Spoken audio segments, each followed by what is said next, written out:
ಇವತ್ತಿನ ಆರೋಗ್ಯ ಮತ್ತು ಆಧ್ಯಾತ್ಮ ಕಾರ್ಯಕ್ರಮಕ್ಕೆ ಸ್ವಾಗತವನ್ನು ಕೋರ್ತಾಯಿದ್ದೀನಿ. ಏನು ಇವತ್ತಿನ ವಿಷಯ? ಏಂಜಲ್ಸ್ಗಳ ಮಾರ್ಗದರ್ಶನ.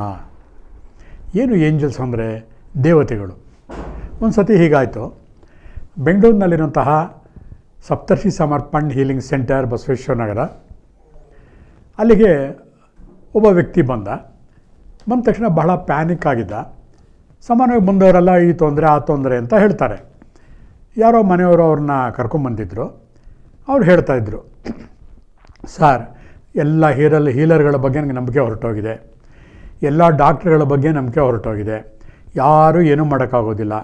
ನನ್ನ ಪ್ರಾಬ್ಲಮ್ಗಳನ್ನು ಸಾಲ್ವ್ ಮಾಡ್ತೀನಿ ಅಂತ ಬಂದಂತಹ ವ್ಯಕ್ತಿ ನನ್ನ ಹೆಂಡತಿಯನ್ನೇ ಅಪಹರಿಸ್ಕೊಂಡು ಹೋದ. ಇನ್ನೊಬ್ಬ ನನ್ನ ಸ್ನೇಹಿತ ನನ್ನ ದುಡ್ಡು ಕಾಸುಗಳನ್ನು ಸರಿ ಮಾಡಿಸ್ತೀನಿ ಅಂತ ಬಂದಂತಹ ಚಾರ್ಟೆಡ್ ಅಕೌಂಟೆಂಟು ನನ್ನ ಮೇಲೆ ತಿರುಗಿ ಬಿದ್ದು ನನ್ನ ಆಸ್ತಿಯನ್ನು ವಶಪಡಿಸಿಕೊಂಡ.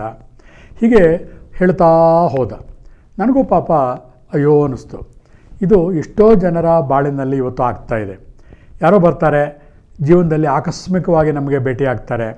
ಒಬ್ಬ ಹೀಲರು ಅಥವಾ ಇನ್ನೊಬ್ಬ ನಾನು ನಿಮಗೆ ಕೌನ್ಸಿಲರ್ ಆಗಿರ್ತೀನಿ, ನಾನು ನಿಮ್ಗೆ ಸಹಾಯ ಮಾಡ್ತೀನಿ ಅಂತ ಬರ್ತಾರೆ. ಬಂದು ನಮ್ಮನ್ನೇ ದೋಚಿಕೊಂಡು ಹೋಗ್ತಾರೆ. ಅಂಥ ಸಂದರ್ಭದಲ್ಲಿ ಏನಾಗುತ್ತೆ, ನಮಗೆ ಪ್ರಾಪಂಚಿಕವಾಗಿ ಎಲ್ಲರ ಮೇಲೂ ಕೂಡ ನಂಬಿಕೆ ಹೊರಟು ಹೋಗುತ್ತೆ. ಇಲ್ಲಿ ಎರಡು ಥರ ನಂಬಿಕೆ ಹೋಗುತ್ತೆ. ಒಂದು, ನಿಜವಾಗಿ ನಾವು ಮೋಸ ಹೋಗಿರ್ತೀವಿ. ಇನ್ನೊಂದು, ನಮಗೆ ತಾಳ್ಮೆ ಇಲ್ಲದೇ ಬಹಳ ಬೇಗ ನಿರ್ಧಾರಕ್ಕೆ ಬಂದು ಮೋಸ ಹೋದೆ ಅಂತ ಅನ್ಕೋತೀವಿ. ಆಗ ಅನ್ನಿಸ್ತು, ಪಾಪ ಈ ಮನುಷ್ಯನಿಗೆ ಏನಾರು ಒಂದು ದಾರಿ ತೋರಿಸ್ಬೇಕು, ಜೀವನದಲ್ಲಿ ತುಂಬ ನೊಂದಿದ್ದಾನೆ ಅಂತ. ನೋಡಿ ಸ್ನೇಹಿತರೆ, ಹೀಲಿಂಗ್ ಅನ್ನೋದು ಅಷ್ಟು ಸುಲಭ ಅಲ್ಲ. ಒಬ್ಬ ಹೀಲರು ಅವನ ಬತ್ತಳಿಕೆಯಲ್ಲಿ ಸಾಕಷ್ಟು ಬಾಣಗಳನ್ನು ಇಟ್ಕೊಂಡಿರಬೇಕು. ಬಾಣ ಅಂದರೆ ಬಾಣವನ್ನು ಬಿಡೋದಕ್ಕೋಸ್ಕರ ಅಂತಲ್ಲ, ಬತ್ತಳಿಕೆಯಲ್ಲಿಯ ಬಾಣ ಅಂತ ಒಂದು ಪದ ಇದೆ ಅಲ್ವಾ, ಹಾಗೆ reiki, pranic healing, hypnotherapy, colour therapy, numerology, ಹೀಗೆ ಸುಮಾರು 42ಕ್ಕಿಂತ ಮಿಕ್ಕ ವಿದ್ಯೆಗಳು ಬೇರೆ ಬೇರೆ ಬೇರೆ ಇವೆ. ಓಪನ್ ಓಪೋ ಹೀಗೆಲ್ಲ ಇದೆ. ಎಲ್ಲ ವಿದ್ಯೆಗಳನ್ನು ಕಲಿತು ಬಂದವರ ಮೇಲೆ ಪ್ರಯೋಗ ಮಾಡಬೇಕಾಗಿಲ್ಲ. ನನ್ನ ಪ್ರಕಾರ ಒಬ್ಬ ಹೀಲರ್ ಅಂತಂದರೆ ತನ್ನ ಬತ್ತಳಿಕೆಯಲ್ಲಿ ಬಂದ ವ್ಯಕ್ತಿಗೆ ಏನು ಅವಶ್ಯಕವೋ, ಆ ಮನುಷ್ಯ ಯಾವ ನಂಬಿಕೆಯಿಂದ ಅವನು ಗುಣ ಆಗ್ತಾನೋ ಅದನ್ನು ಅನಲೈಸ್ ಮಾಡಿ ಅವನಿಗೆ ಬೇಕಾದ ಸಾಮಗ್ರಿಯನ್ನು ನಾವು ಕೊಟ್ಟಾಗ ಅವನು ತೊಂದರೆಯಿಂದ ಹೊರಬರ್ತಾನೆ. ಹಾಗಾಗಿ ಇವತ್ತು ಬಂದಂತಹ ವ್ಯಕ್ತಿ ಜೀವನದಲ್ಲಿ ಪಾಪ ಆಸೆಯನ್ನು ಕಳ್ಕೊಂಡಿರ್ತಾನೆ, ಎಲ್ಲ ಕಡೆ ಮೋಸ ಹೋಗಿರ್ತಾನೆ. ಅವನಿಗೆ ನಾನು ಕರೆದುಬಿಟ್ಟು ಇಂಥ ಹೋಮ ಮಾಡಿಸೋ ಅಥವಾ ನೀನು ದಿನ ಬಾ, ನೀನು ನನ್ನ ಹಿಪ್ನೋಟಿಸಮ್ ಮಲಗಿಸ್ಬಿಟ್ಟು ನಿನಗೆ ಟ್ರಾನ್ಸ್ ಕರೋಣಾಗಿ ಸಜೆಷನ್ ಕೊಡ್ತೀನಿ, ವರ್ಕ್ ಆಗುತ್ತಾ? ಖಂಡಿತ ಆಗೋದಿಲ್ಲ. ಹಾಗಾಗಿ ಯಾವ ವ್ಯಕ್ತಿಗೆ ಯಾವ ಸ್ತರದಲ್ಲಿ ತೊಂದರೆಗಳಿಗೆ ಒಳಪಡ್ತಿರ್ತಾರೋ ಆ ಸ್ತರಕ್ಕೆ ನಾವು ಇಳಿದು ಆ ಸ್ಥಳದಲ್ಲಿ ಆ ಸ್ತರದಲ್ಲಿ ನಾವು ಪರಿಹಾರವನ್ನು ಕೊಟ್ಟಾಗ ಖಂಡಿತ ಅದಕ್ಕೆ ಒಂದು ಒಳ್ಳೆಯ ಫಲಿತಾಂಶ ನಾವು ನೋಡಬಹುದು. ಇವತ್ತು ಬಂದಂತಹ ವ್ಯಕ್ತಿ ಎಲ್ಲ ರೀತಿಯಲ್ಲೂ ಕೂಡ ಶೋಷಣೆಗೆ ಒಳಗಾಗಿದ್ದ. ದೈಹಿಕವಾಗಿ, ಭಾವನೆಗಳಿಂದ, ತಾಕಲಾಟಗಳಿಂದ ದೈಹಿಕವಾಗೂ ತೊಂದರೆ ಇತ್ತು, ಭಾವನಾತ್ಮಕವಾಗೂ ತೊಂದರೆ ಆಗಿತ್ತು. ಇಷ್ಟು ಕಷ್ಟಪಡ್ತಿರುವಂತಹ ವ್ಯಕ್ತಿಯನ್ನು ಹೇಗೆ ಟ್ರೀಟ್ ಮಾಡೋದು? ನಾನು ಕೂಡ ಸ್ವಲ್ಪ ಆಲೋಚನೆ ಮಾಡಿದೆ. ನಾನು ಒಂದು ಸಲ ಅಲ್ಲಿಗೆ ಹೋಗಿದ್ದಾಗ ಅಲ್ಲಿ ಕಲಿತಂತಹ ಏಂಜಲ್ಸ್ ಥೆರಪಿ ನನ್ನ ಸಹಾಯಕ್ಕೆ ಬಂತು. ನನ್ನ ಒಂದು ವಿವಿಧ ವರ್ಗೀಕರಣವಾದಂತಹ ವೈವಿಧ್ಯಮಯವಾದಂತಹ ಥೆರಪಿಗಳಲ್ಲಿ ಏಂಜಲ್ಸ್ ಥೆರಪಿ ಕೂಡ ಒಂದು. ಕೆಲವೊಂದು ಸಲ ಕ್ಲೈಂಟ್ ನಮ್ಮ ಲೋಕಲ್ ಇಂಡಿಯನ್ನೇ ಆಗಿರ್ಬೋದು ಅಥವಾ ಪಾಶ್ಚಾತ್ಯ ದೇಶದವನಾಗಿರ್ಬೋದು, ಅವನ ನಂಬಿಕೆಗೆ ಅನುಗುಣವಾಗಿ ಮಾಡಿದರೆ ಮಾತ್ರ ಅವನ ಮನಸ್ಸು ಅದನ್ನು ಬ್ಲಾಟಿಂಗ್ ಪೇಪರ್ ಥರ ಹೀರಿಕೊಳ್ಳುತ್ತೆ. ಇಲ್ಲಾಂದರೆ ನಾವು ಏನೇ ಮಾಡಿದ್ರೂ ಕೂಡ ಅದು ಪರಿಣಾಮಕಾರಿ ಆಗಿರೋದಿಲ್ಲ. ಹಾಗಾಗಿ ನಮ್ಮ ಭಾರತೀಯ ಆಧ್ಯಾತ್ಮಿಕ ಹಿನ್ನೆಲೆಯನ್ನು ಅವಲೋಕನ ಮಾಡಿ ಬಂದಿರುವಂತಹ ವ್ಯಕ್ತಿಯ ಮನಸ್ಥಿತಿಯನ್ನು ಅರ್ಥಕೊಂಡು ಅವನ ಗುಣಮಟ್ಟ ಮತ್ತು ಮಾನಸಿಕ ಮಟ್ಟವನ್ನು ಅರ್ಥಕೊಂಡು ಏಂಜಲ್ಸ್ ಥೆರಪಿ ಮಾಡಲಿಕ್ಕೆ ನಾನು ಒಪ್ಕೊಂಡೆ. ಬಂದ, ಕೂತ್ಕೊಂಡ. ಅವನಿಗೆ ಜೀವನದಲ್ಲಿ ಬಹಳ ಬೋರಾಗಿತ್ತು. ನನಗೆ ಗೊತ್ತಿತ್ತು ಆಜ್ಞಾ ಚಕ್ರ ವೀಕ್ ಆಗಿದೆ ಅಂತಂದ್ಬಿಟ್ಟು. ಆಮೇಲೆ ಅನಾಹತ ಚಕ್ರ ವೀಕ್ ಆಗಿದೆ. ನನ್ನ ಪೆಂಡಲಮ್ ಸಹಾಯದಿಂದ ಅವೆಲ್ಲ ಚೆಕ್ ಮಾಡಿಕೊಂಡೆ. ಕೊನೆಗೆ ಮಾಮೂಲಿ ಸಾಂಪ್ರದಾಯಿಕ ಮೆಥಡ್ಗಳಿಂದ ಅವನಿಗೆ ಟ್ರೀಟ್ ಮಾಡೋಕ್ಕಾಗೋದಿಲ್ಲ, ಔಷಧಿಗಳನ್ನು ತಗೊಳ್ಳೋದಿಲ್ಲ. ನಮ್ಮದಂತೂ ಡಗ್ಲಸ್ ಥೆರಪಿ, ಹಾಗಾಗಿ ನಮ್ಮ ಹತ್ರ ಬಂದಿದ್ದ. ಹಾಗಾಗಿ ಏಂಜಲ್ಸ್ ಥೆರಪಿ ಯಾಕೆ ಇವನ ಮೇಲೆ ಪ್ರಯೋಗ ಮಾಡಬಾರ್ದು ಅಂದ್ಬಿಟ್ಟು ಏಂಜಲ್ಸ್ ಥೆರಪಿಯನ್ನು ಪ್ರಯೋಗ ಮಾಡೋಕ್ಕೆ ಅವನ್ನ ಒಪ್ಪಿಸ್ದೆ. ಬಡಪೆಟ್ಟಿಗೆ ಆ ಮನುಷ್ಯ ಒಪ್ಪಲಿಲ್ಲ. ಏನು ಏಂಜಲ್ಸ್ ಅಂದರೆ ಏನು ಅಂತ ಕೇಳಿದ. ಒಂದು ವಿಷಯವನ್ನು ಆಳವಾಗಿ ಅಭ್ಯಾಸ ಮಾಡಿರುವಾಗ ನನಗೆ ಅವನ ಪ್ರಶ್ನೆಗೆ ಉತ್ತರ ಕೊಡೋಕ್ಕೆ ಏನೇನೂ ಕಷ್ಟ ಆಗಲಿಲ್ಲ ಸ್ನೇಹಿತರೆ. ಏಂಜಲ್ಸ್ ಅಂದರೆ ಯಾರು ದೇವತೆಗಳು, ನಮ್ಮಲ್ಲಿ ಹೇಗೆ ಅಶ್ವಿನಿ ದೇವತೆಗಳು ಬೇರೆ ಬೇರೆ ದೇವತೆಗಳ ಹೆಸರು ಹೇಳ್ತೀವೋ ಆ ರೀತಿ ಏಂಜಲ್ಸ್ಗಳು. ಪಾಶ್ಚಾತ್ಯ ದೇಶಗಳಲ್ಲಿ ಅಲ್ಲಿಯ ಸಂಸ್ಕೃತಿಗೆ, ಅಲ್ಲಿಯ ನಾಗರಿಕತೆಗೆ, ಅಲ್ಲಿಯ ಸಂಪ್ರದಾಯಕ್ಕೆ ಕೆಲವೊಂದು ಏಂಜಲ್ಸ್ಗಳಿಗೆ, ದಿವ್ಯ ಶಕ್ತಿಗಳಿಗೆ ಅವರವರದೇ ಆದಂತಹ ಒಂದು ಹೆಸರುಗಳನ್ನು ಇಟ್ಟಿದ್ದಾರೆ. ಎಲ್ಲವೂ ಒಂದೇ. ಎಲ್ಲ ದೇಶದಲ್ಲಿ ಬ್ರಹ್ಮಾಂಡದಲ್ಲಿರುವಂತಹ ಎಲ್ಲ ಕಾರ್ಯತತ್ಪರಗಳು ಕೂಡ ಒಂದೇ. ಆದರೆ ಅಲ್ಲಲ್ಲಿಯ ಕ್ಷೇತ್ರಕ್ಕೆ ಸಂಬಂಧಪಟ್ಟಂತೆ, ಅಲ್ಲಲ್ಲಿಯ ಭಾವನೆಗಳಿಗೆ ಸಂಬಂಧಪಟ್ಟಂತೆ, ಅಲ್ಲಿಯ ಲೌಕಿಕ ಸ್ಥಳದ ಕ್ಷೇತ್ರದ ವಿಚಾರಕ್ಕೆ ಸಂಬಂಧಪಟ್ಟಂತಹ ಬೇರೆ ಬೇರೆ ವ್ಯತ್ಯಾಸಗಳನ್ನು ನಾವು ನೋಡ್ಬೋದು. ನೀವು ಇಟಾಲಿ, ಯುರೋಪಿಯನ್ ಕಂಟ್ರೀಸಲ್ಲೆಲ್ಲ ಕ್ರಿಶ್ಚಿಯಾನಿಟಿ ಜಾಸ್ತಿ ಇರುವಂತಹ ದೇಶ. ಅಲ್ಲಿ ಸಮಾನ ನಮ್ಮಲ್ಲಿ ಇರುವಂತಹ ದೇವರು ಹೆಸರನ್ನು ಬದಲು ಏಂಜಲ್ಸ್ ಅಂತ ಕರೀತಾರೆ. ನಾವು ನಮ್ಮ ಮಟ್ಟಿಗೆ ಏಂಜಲ್ಸ್ ಅಂತಂದರೆ ದಿವ್ಯ ಶಕ್ತಿ ಇರುವಂತಹ ಉಚ್ಚಾತ್ಮ ಇರುವಂತಹ ಉಚ್ಚಾತ್ಮ ಶಕ್ತಿ, ಹೈಯರ್ ಸೆಲ್ಫ್ ಅಂತ ಕರ್ಕೊಳ್ಳೋಣ. ಸಾಮಾನ್ಯವಾಗಿ ಅದೇನು ಮಾಡುತ್ತೆ ಅಂದರೆ ಭೂಲೋಕದಲ್ಲಿರುವಂತಹ ಎಲ್ಲ ಮನುಷ್ಯರುಗಳಿಗೆ, ಉಸಿರಾಡುತ್ತಿರುವಂತಹ ಮನುಷ್ಯರುಗಳಿಗೆ, ಪ್ರಾಣಿಗಳಿಗೆ, ಪರಮಾತ್ಮ ಬೇರೆ ಲೋಕದಲ್ಲಿರುವಂತಹ ಹೈಯರ್ ಸೆಲ್ಫಿಗೆ ಒಂದು ಸೇತುವೆಯ ಕೆಲಸವನ್ನು ಮಾಡುತ್ತವೆ. It will connect as A bridge. ನಮ್ಮ ಕಷ್ಟ ಸುಖಗಳನ್ನು ಅರಿತುಕೊಂಡು ಹೈಯರ್ ಸೆಲ್ಫಿಗೆ ಅದನ್ನು ತಲುಪಿಸಿ, ಅಲ್ಲಿಂದ ಬರುವಂತಹ ಸಂದೇಶಗಳನ್ನು ನಮಗೆ ತಲುಪಿಸಿ ನಮ್ಮ ಜೀವನದಲ್ಲಿ ಒಂದು ನೆಮ್ಮದಿಯನ್ನು ಕೊಡುವಂತಹ ಒಂದು ಬ್ರಿಡ್ಜ್ ಥರ ಕೆಲಸ ಮಾಡುತ್ತೆ ಅಂತ ನಂಬೋಣ. ಹಾಗಾದರೆ ಅದರ ಸಹಾಯವನ್ನು ಹೇಗೆ ತಗೊಳ್ಳೋದು? ನೋಡಿ, ಜನರು ಹೇಳ್ತಾರೆ ಸಾಮಾನ್ಯವಾಗಿ ಸ್ನೇಹಿತರುಗಳಿಂದ ಎಷ್ಟೋ ಸತಿ ಟ್ರೀಟ್ಮೆಂಟ್ಗಳು ತೊಗೋತಾರೆ. ಡಾಕ್ಟರ್ಸ್ಗಳಿರ್ಬೋದು, ಫ್ಯಾಮಿಲಿ ಬಿಹೇವಿಯರಲ್ ಥೆರಪಿಸ್ಟ್ ಅಂತ ಹೇಳ್ತಾರೆ, ಕೆಲವೊಂದು ಸೈಕಾಲಜಿಸ್ಟ್ಗಳಿರ್ತಾರೆ, ಅವರಿಂದ ಸಹಾಯ ತಗೋತಾರೆ. ಆಮೇಲೆ ತರಬೇತಿ ಆಗಿರುವಂತಹ ಸೈಕಾಲಜಿಸ್ಟ್ಗಳು, ಸೈಕೋಥೆರಪಿಸ್ಟ್ಗಳು ಇವ್ರ ಹತ್ರ ತಮ್ಮ ಕಷ್ಟಗಳನ್ನು ಹೇಳ್ಕೊತಾ ಇರ್ತಾರೆ, ತಮ್ಮ ರಿಲೇಷನ್ಶಿಪ್ ಬಗ್ಗೆ.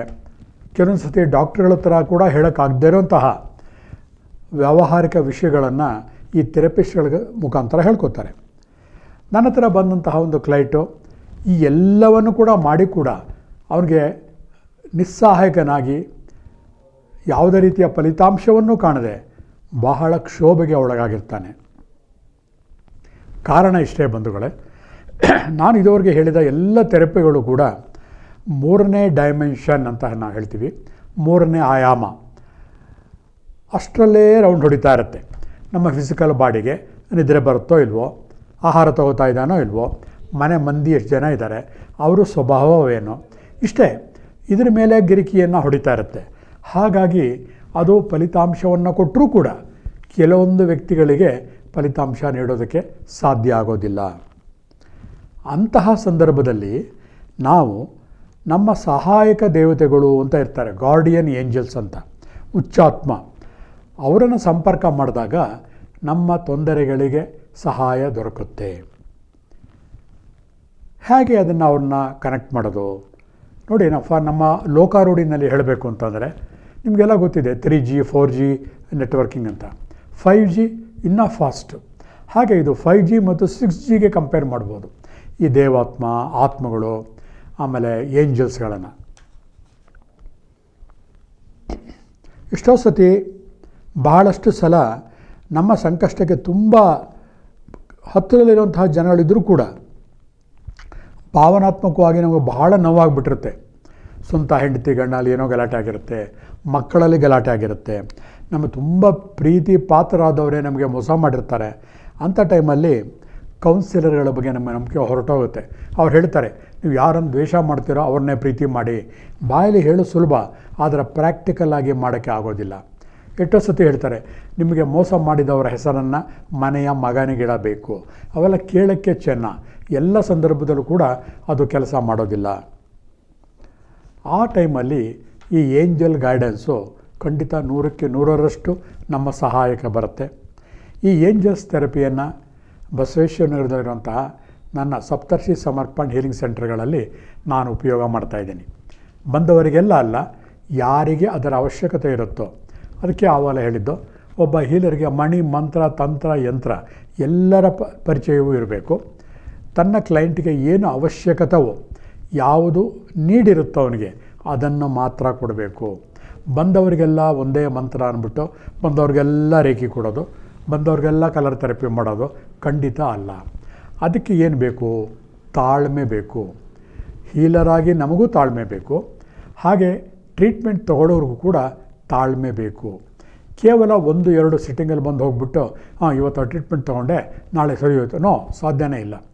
ನೋಡಿ, ಎಷ್ಟೋ ಸತಿ ಕೆಲವು ಕಾಯಿಲೆಗಳನ್ನು ನೀವು ಅಲೋಪತಿ, ಇವಾಗ ಶುಗರ್ ಬಿ ಪಿನೇ ತೊಗೊಳ್ಳಿ, ಏನು ಹೇಳ್ತಾರೆ, ನೀವು ಅವ್ರ ಹತ್ರ ಹೋಗ್ಬಿಟ್ಟು ಇದು ಬಿ ಪಿ ಟ್ಯಾಬ್ಲೆಟ್ ತೊಗೊಂಡಿದ್ದೀನಿ, ಶುಗರ್ ಟ್ಯಾಬ್ಲೆಟ್ ತೊಗೊಂಡಿದ್ದೀನಿ, ಯಾವತ್ತು ಸ್ಟಾಪ್ ಮಾಡ್ಬೋದು ಅಂತ ಕೇಳಿ, ತಕ್ಷಣವೇ ಅವ್ರಿಗೆ ಕೋಪ ಬಂದುಬಿಡುತ್ತೆ.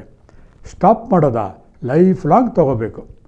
ಅಂದರೆ ಸೈಂಟಿಫಿಕ್ಕಾಗಿ, ವೈಜ್ಞಾನಿಕವಾಗಿ ಸಾಬೀತಾದಂತಹ ಅಲೋಪತಿಕ್ ಔಷಧಿ ಕೂಡ ಅವರು ಡೆಡ್ಲೈನ್ ಕೊಡೋದಿಲ್ಲ. 3 ತಿಂಗಳು ತೊಗೊಂಡು ನಿಲ್ಲಿಸಿ ಅಂತ ಹೇಳೋದಿಲ್ಲ. ಬಿ ಪಿ ಲೈಫ್ ಲಾಂಗ್ ತೊಗೋತಾಯಿರಿ. ಕಾರಣ, ನಮ್ಮ ಜೀವನ ಶೈಲಿ, ನಮ್ಮ ಆಹಾರದ ಕ್ರಮಗಳು, ನಮ್ಮ ದೇಹದ ಆಹಾರಕ್ಕೆ ಪ್ರತಿಕ್ರಿಯೆ ಕೊಡುವಂತಹ ಒಂದು ಪದ್ಧತಿ ಎಲ್ಲವನ್ನೂ ಗಮನಿಸಿ ಅವರು ಒಂದು ತೀರ್ಮಾನಕ್ಕೆ ಬಂದಿರ್ತಾರೆ. ಫಾರ್ ಎಕ್ಸಾಂಪಲ್, ನೀವು ಶುಗರ್ಗೆ ಟ್ಯಾಬ್ಲೆಟ್ ತೊಗೋತಾ ಇರ್ತೀರ. ನೀವು ಅದೇ ಡಾಕ್ಟ್ರನ್ನ ಕೇಳಿ, ಡಾಕ್ಟ್ರೇ ಈಗ ತೊಗೊಂಡಿದ್ದೀನಿ, ಫುಲ್ ಕಂಟ್ರೋಲ್ ಬಂದುಬಿಟ್ಟಿದೆ, ನಾನು ನಿಲ್ಲಿಸ್ಬಿಡ್ಲಾ ಮಾತ್ರೆ? ಅಥವಾ ಥೈರಾಯ್ಡ್ಗೆ ತೊಗೋತಾ ಇದ್ದೀನಿ, ಸ್ಟಾಪ್ ಮಾಡಿಬಿಡ್ಲಾ? ಆ್ಯಕ್ಚುಲಿ ನಿಮಗೆ ರೀಡಿಂಗು ಕರೆಕ್ಟಾಗಿ ತೋರಿಸ್ತಾ ಇರುತ್ತೆ, ಕರೆಕ್ಟಾಗಿ ಬಂದಿರುತ್ತೆ. ಆದರೆ ಡಾಕ್ಟ್ರ್ ಹೇಳ್ತಾರೆ, no no no no no ನಾಳೆ ತಿರ್ಗಾ ಬರ್ಬೋದು, ಹಾಗಾಗಿ ನೀವು ಸ್ಟಾಪ್ ಮಾಡೋ ಹಾಗೇ ಇಲ್ಲ. ಆದರೆ ಈ ಏಂಜಲ್ಸ್ ಥೆರಪಿ ಇದೆಯಲ್ಲ, ಅದು ಹಾಗಲ್ಲ. ಎಷ್ಟೋ ಸತಿ ಬೇರೆ ಕಡೆ ಕೌನ್ಸಿಲ್ಗಳಲ್ಲಿ ಅಥವಾ ಕೆಲವೊಂದು ಸಹಾಯಕ ಥೆರಪಿಸ್ಟ್ಗಳಲ್ಲಿ ಅಥವಾ ಕೆಲವೊಂದು ಸೈಕಾಲಜಿಸ್ಟ್ಗಳು ಕೂಡ ಕ್ಯೂರ್ ಮಾಡೋಕ್ಕಾಗದೇ ಇರೋಂತಹ, ಅವರು ಪ್ರಯತ್ನ ಪಟ್ಟರೂ ಕೂಡ ಗುಣ ಕಾಣದಂತಹ ಕೆಲವು ತೊಂದರೆಗಳನ್ನು ಈ ಏಂಜಲ್ಸ್ ಮೆಡಿಟೇಷನ್ ಥೆರಪಿ ಅಥವಾ ಏಂಜಲ್ಸ್ಗಳ ಮಾರ್ಗದರ್ಶನ, ಗೈಡೆನ್ಸಿಂದ ನಾವು ಗುಣವನ್ನು ಪರಿಹಾರ ಮಾಡಿಕೊಳ್ಳಬಹುದು. ಸಾಕಷ್ಟು ಜನಗಳಿಗೆ ನನ್ನ ಕ್ಲಿನಿಕಲ್ಲಿ ಇದನ್ನು ಪ್ರಯೋಗವನ್ನು ಮಾಡಿದ್ದೇನೆ. ಅದರಿಂದ ಸುಮಾರು ಜನ ಅದರಲ್ಲಿ ಗುಣವನ್ನು ಕಂಡುಕೊಂಡಿದ್ದಾರೆ. ಹೇಗೆ ಮಾಡೋದು? ಇದರ ಒಂದು ಸೂಕ್ಷ್ಮ ಪರಿಚಯವನ್ನು ನಾನು ನಿಮ್ಗೆ ಕೊಡ್ತಾಯಿದ್ದೀನಿ. ಬಂದ ವ್ಯಕ್ತಿಗಳಿಗೆ ಹೇಳ್ತೀನಿ, ಫಸ್ಟು ಸಿಟಿನಿಯೇ ಮೆಡಿಟೇಷನ್ ಪೋಸ್ ಅಂತ ಹೇಳ್ತೀವಿ. ಬಂದವ್ರ ಹತ್ರ ಮಾತುಕತೆ ಆಡಿ, ಫಸ್ಟು ಅವ್ರ ತೊಂದರೆಗಳು ಏನು ಅಂತ ತಿಳ್ಕೊಂಡು ತಾಳ್ಮೆಯಿಂದ, ಯಾವುದನ್ನು ಕೂಡ ನಾವು ಮಧ್ಯದಲ್ಲಿ ಅವ್ರ ಮಾತಿಗೆ ಅಡೆತಡೆಗಳನ್ನು ಹಾಕಬಾರ್ದು. ನಾವು ಅವ್ರ ಮಾತುಗಳನ್ನು ಕೇಳಿದಾಗಲೇ ಅವರು ಅರ್ಧ ಗುಣ ಆಗಿರ್ತಾರೆ. ಆ ನಂತರ ಏಂಜಲ್ಸ್ ಥೆರಪಿಯನ್ನು ನಾನು ಮಾಡ್ತಾಯಿದ್ದೀನಿ, ಇದರ ವೈಶಿಷ್ಟ್ಯಗಳು ಹೀಗಿದೆ, ಈ ತರಹ ಪ್ರೋಸೆಸ್ ಮಾಡಿದಾಗ ನಿನಗೆ ಈ ರೀತಿ ಅನುಭವಗಳಾಗತ್ತೆ, ನಿನ್ನ ಒಪ್ಪಿಗೆ ಇದೆಯಾ ಫಸ್ಟು ಕೇಳ್ತೀವಿ. ಆ ವ್ಯಕ್ತಿಯ ಪರ್ಮಿಷನ್ ಇದ್ದರೆ ಮಾತ್ರ ನಾವು ಏಂಜಲ್ಸ್ ಥೆರಪಿ ಮಾಡ್ತೀವಿ ವಿನಃ ಅವ್ನಿಗೆ ಇಷ್ಟ ಇಲ್ಲ ಅಂತಂದರೆ ಖಂಡಿತ ಮಾಡೋದಿಲ್ಲ. ಯಾಕೆಂದರೆ ಒಂದು ರಿಸೆಪ್ಟಿವ್ನೆಸ್ ಅಂತ ಇರುತ್ತೆ. ಯಾವುದೇ ಒಂದು ಪ್ರಯೋಗವನ್ನು ಮಾಡಿದಾಗ ಅಥವಾ ಥೆರಪಿಯನ್ನು ಮಾಡಿದಾಗ ಆ ಕ್ಲೈಂಟ್ಗೆ ಅದರಲ್ಲಿ ನಂಬಿಕೆ ಇರಬೇಕು, ಒಂದು, ಜೊತೆಗೆ ಆಸಕ್ತಿ ಇರಬೇಕು, 2, 3ನೇದು ತನ್ನ ಕಾಯಿಲೆಯಿಂದ ನಾನು ಹೊರಬರಬೇಕು ಅಂತಹ ಒಂದು ಡಿಸೈರ್ ಇರಬೇಕು. ಯಾವಾಗ ಅವನ ಮನಸ್ಸಿನಲ್ಲಿ ಆಳವಾದ ಡಿಸೈರ್ ಇರುತ್ತೆ, ಆವಾಗಲೇ ಅವನು ಗುಣ ಹೊಂದೋದಕ್ಕೆ ತಯಾರು ಆಗ್ತಾ ಇರುತ್ತೆ. ಎಷ್ಟೋ ಸತಿ ನೀವು ನೋಡಿರ್ತೀರ, ವಯಸ್ಸಿಗೆ ಬಂದ ಹೆಣ್ಣು ಮಕ್ಕಳು ಸೊಸೈಟಿಯೆಲ್ಲ ಒಂದು ಕೆಲವೊಂದು ಅಬ್ಯೂಸ್ಗಳಿಂದ ಅಥವಾ ಫ್ಯಾಮಿಲಿಯಲ್ಲಿ ನಡೆದಂತಹ ಕೆಲವು ಅಬ್ಯೂಸ್ಗಳಿಂದ ಮಾನಸಿಕವಾಗಿ ನೊಂದಿರ್ತಾಳೆ. ಯಾರ ಹತ್ರ ಕೂಡ ಹೇಳ್ಕೊಳ್ಳೋಕ್ಕೆ ಸಾಧ್ಯ ಇರೋದಿಲ್ಲ. ಮಾನಸಿಕವಾಗಿ ನೊಂದು ಬೆಂದು ಆ ನೋವಿನಲ್ಲೇ ಅವಳ ಒಂದು ಸೃಜನಾತ್ಮಕ ಕ್ರಿಯೇಟಿವ್ ನೇಚರ್ ಹೋಗಿ ಒಂಥರ ರೌದ್ರಾವತಾರ ಆಗ್ತಿರುತ್ತೆ. ಮನೆ ಮೇಲೆ ಹೊಡೆಯೋದು, ಬಡಿಯೋದು, ಆಮೇಲೆ ಕೂಗಾಡೋದು ಮನೆಗಳಲ್ಲಿ. ಇತ್ತೀಚೆಗೆ ಒಂದು ಕ್ಲೈಂಟ್ ಬಂದಿರ್ತಾರೆ, ಕಣ್ಣಿನ ತೊಂದರೆಗಳಿರುತ್ತೆ, ದಹದಲ್ಲೂ ಕೂಡ ಒಂದು ನ್ಯೂನ್ಯತೆಗಳಿರುತ್ತೆ. ಕೆಲವೊಂದು ಬೇರೆಯವ್ರ ಹತ್ರ ಹೇಳ್ಕೊಳಕ್ಕಾಗಲ್ಲ, ತಂದೆ ತಾಯಿಗಳ ಹತ್ರ ಕೂಡ. ವಯಸ್ಸಿಗೆ ಬಂದಂತಹ ಹುಡುಗ, ಅಂತಹ ವ್ಯಕ್ತಿ ಏನು ಮಾಡ್ತಾನೆ, ಅವನ ಸ್ವಭಾವಗಳಲ್ಲಿ ಏರುಪೇರು ಕಾಣಿಸ್ತಾ ಇರುತ್ತೆ. ಎಲ್ಲರ ಮೇಲೂ ಕೂಗಾಡೋದು, ಊಟದ ತಟ್ಟೆಗಳನ್ನು ಎಸೆಯೋದು, ಕಾರಣವೇ ಇಲ್ಲದೆ ಕೋಪಗಳನ್ನು ಮಾಡ್ಕೊಳ್ಳೋದು, ಯಾವುದೋ ಹೇಳಿದಾಗ ಏನೋ ಕೆಲಸ ಮಾಡೋದು, ಮನೆಯ ಯಾವ ಕೆಲಸಕ್ಕೂ ಕೂಡ ಪ್ರತಿಸ್ಪಂದಿಸದೇ ಇರೋದು, ಹೀಗೆ ಲಿಸ್ಟ್ ಬೆಳೀತಾ ಹೋಗುತ್ತೆ ಅವನ ಬಗ್ಗೆ. ಕೂಲಂಕುಷವಾಗಿ ನೋಡಿದಾಗ ನಮ್ಮ ಯಾವ ಒಂದು ಥೆರಪಿಗಳು ಕೂಡ ಅವನಿಗೆ ಕೆಲಸಕ್ಕೆ ಬರೋದಿಲ್ಲ.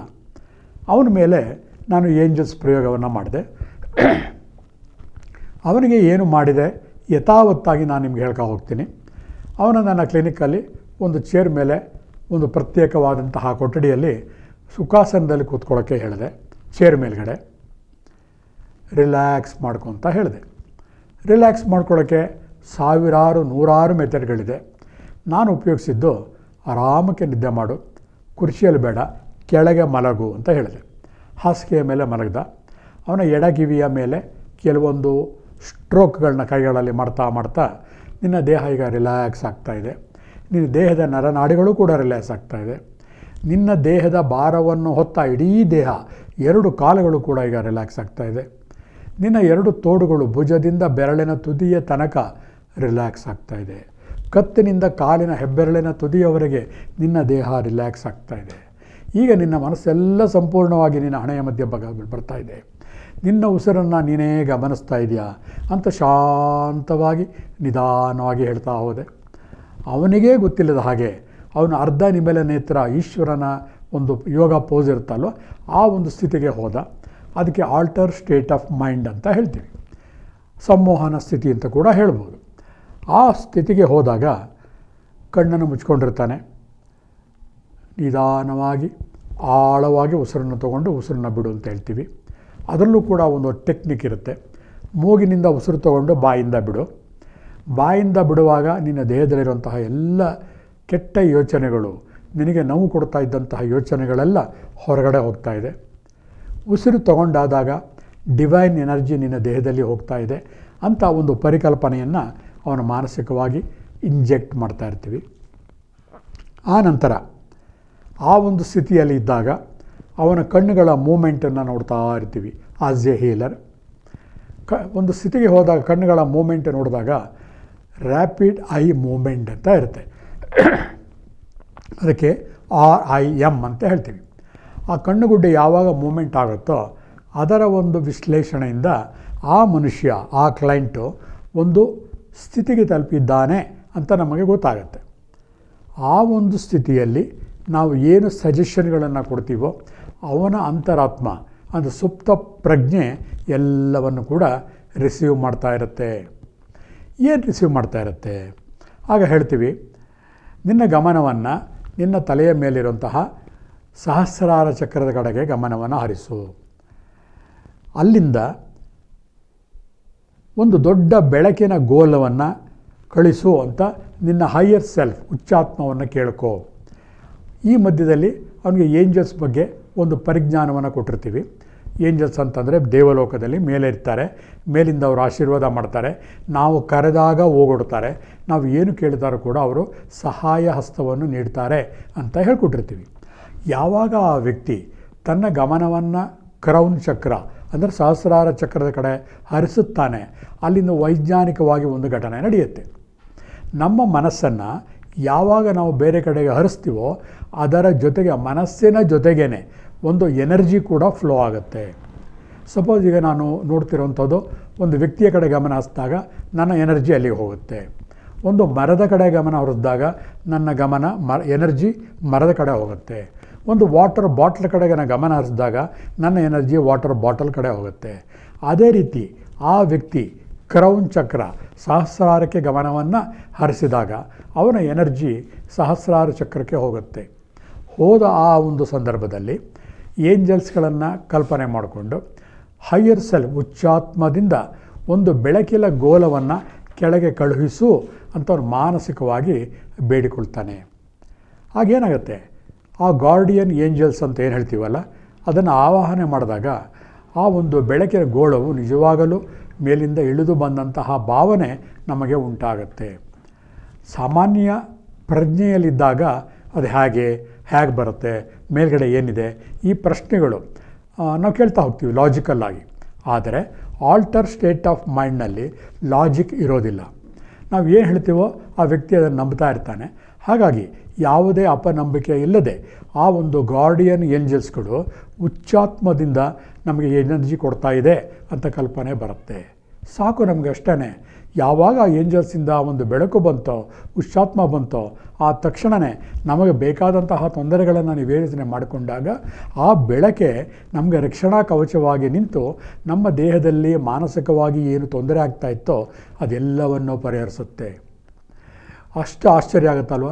ಔಷಧಿ ಇಲ್ಲದೇ ಕೇವಲ ಒಂದು ತಂತ್ರದಿಂದ ಆ ಏಂಜಲ್ಸ್ಗಳನ್ನು ಆವಾಹಿಸಿ ಬೆಳಕನ್ನು ನಮ್ಮ ದೇಹದಲ್ಲಿ ಪ್ರವಹಿಸ್ತಾ ಇದೆ ಅಂತ ಕಲ್ಪನೆ ಮಾಡಿಕೊಂಡು ಅದರ ಮುಂದೆ ನಮ್ಮ ಕಷ್ಟಗಳನ್ನು ನಿವೇದನೆ ಮಾಡಿಕೊಂಡಾಗ ನಮ್ಮೆಲ್ಲ ಕಷ್ಟಗಳಿಗೂ ಫ್ಲ್ಯಾಶ್ ಆಫ್ ಲೈಟ್ ಮುಖಾಂತರ ನಮ್ಮ ಉತ್ತರ ಸಿಗ್ತಾ ಹೋಗುತ್ತೆ. ಇದೇ ಏಂಜಲ್ಸ್ ಥೆರಪಿ. ಇದನ್ನು ನಿಮಗೆ ನೀವೇ ಮಾಡಿಕೊಳ್ಳುವುದಲ್ಲ, ಕ್ಲಿನಿಕ್ಕಿಗೆ ಬಂದಾಗ ಅದನ್ನು ಮಾಡಿಕೊಂಡಾಗ ಅದರ ಪರಿಣಾಮ ಅದ್ಭುತವಾಗಿದೆ ಅಂತ ಹೇಳಿ ಇವತ್ತಿನ ಕಾರ್ಯಕ್ರಮವನ್ನು ಮುಗಿಸ್ತಾ ಇದ್ದೀನಿ.